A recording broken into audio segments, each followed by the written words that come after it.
নমস্কার, কেমন আছেন আপনারা সবাই? আশা করছি আপনারা সকলে খুব ভালো আছেন এবং সুস্থ আছেন। আজকে একটা রোদ ঝলমলে সকাল, আর এই সকালবেলাতেই মায়ের কিছু টুকিটাকি কাজ এদিকে আমি সেরে দিলাম। মানে এই ধরুন, এই কাঁচের বাটিগুলো মা অনেক দিন ধরেই ফেলে রেখেছিল, সেগুলো আর রাখা হচ্ছিল না, তাই এগুলোকে আজকে একটু পরিষ্কার করে ধুয়ে তুলে রেখে দেব। আর দেখুন, এখানে কটা পান গাছ হয়েছে, তো পান গাছটা একটা নারকোল ছোবড়ার উপরে কিছুটা মাটি দিয়ে পান গাছটা একটু উঁচু করে দিয়েছি, তাতে না পান গাছটা বেশ সুন্দর বড় হয়ে যাবে জানেন। তো আজকে হবে চিংড়ি মাছ। তো মা বললো আজকে চিংড়ি মাছটা আমাকেই রান্না করতে, কারণ মায়ের মনে হয় এই চিংড়ি মাছের নারকোল দিয়ে তরকারি বা মালাইকারি যাই বলি না কেন, সেটা নাকি আমি একটু ভালোই রান্না করি।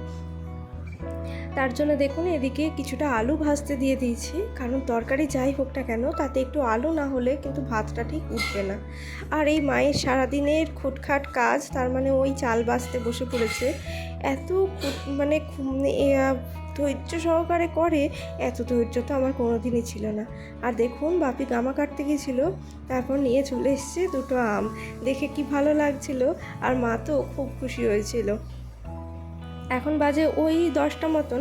বাপি কিন্তু এই রোদ্দুরেই গামাটা কাটতে যায় জানেন, কারণ গামা পাতায় যদি শিশির থাকে তাহলে আর সেই পাতাটা পরের দিন পর্যন্ত থাকে না, হলুদ হয়ে যায়।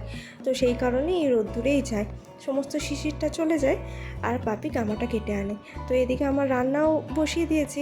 এই যে একটু পেঁয়াজ ফোড়ন দিয়ে দিয়েছিলাম, আর তারপরে নারকোলটা পেস্ট করে দিয়ে দিয়েছিলাম। আর এই গরমে জানেন হাতের অবস্থা না একদমই খারাপ, এত ট্যান পড়ে যাচ্ছে। আসলে সংসারে থাকতে থাকতে এই সংসারটাকে সুন্দর করে সাজাতে সাজাতে নিজের প্রতি আর সেই সময়টুকু দেওয়া হয়ে ওঠে না। মানে ওই যতটুকু সময় পাই সংসারের কাজকর্ম আর সংসারটাকে সাজানো গোছানো করতে করতেই ব্যস্ত থাকি।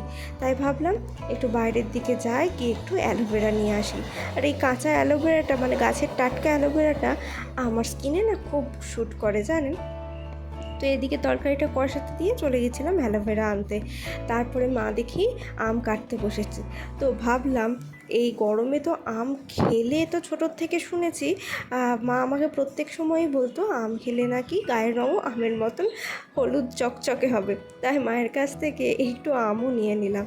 আর এই আম অ্যালোভেরা সব দিয়ে তৈরি করব একটা ওই প্যাক মতন তৈরি করব, যাতে দেখি ট্যানটা ওঠে নাকি।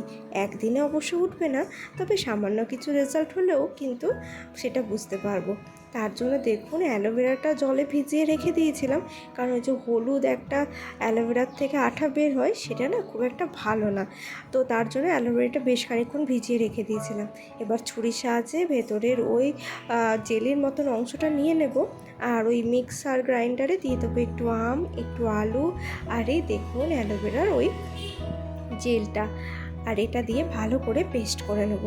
তো চলুন তার আগে আরেকবার তরকারিটা দেখে নিই। এই দেখুন তরকারিটাও প্রায় হয়ে এসেছে, আর আমার হাতে এটা কিন্তু কোনো তরকারির মশলা না, ওই যে পেস্টটা করেছিলাম সেটা, আর ওপরে যে পাউডারটা দেখছেন এটাতে আছে একটু বেসন, হলুদ, আর শীতকালে যত কমলা লেবু খেয়েছিলাম সেই কমলা লেবুর খোসা শুকনো করে বাটা আছে। তো ওটা একটু মিক্স করে রেখে দিয়েছি, তাহলে এই হলুদ রঙটা বেরিয়ে যাবে।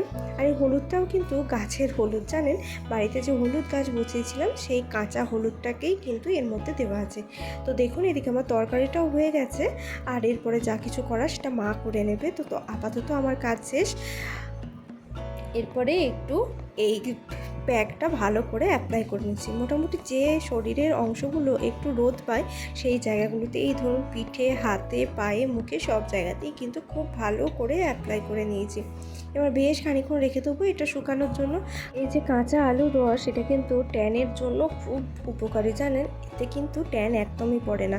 মানে ধরুন রোদ থেকে আসার পরে যদি একটু ফেসে বা হাতে, পিঠে একটু আলুর রসটা লাগিয়ে নিতে পারেন, তারপরে হাত মুখটা ধুয়ে নিলে ট্যানটা কিন্তু অনেকটা কম পড়বে।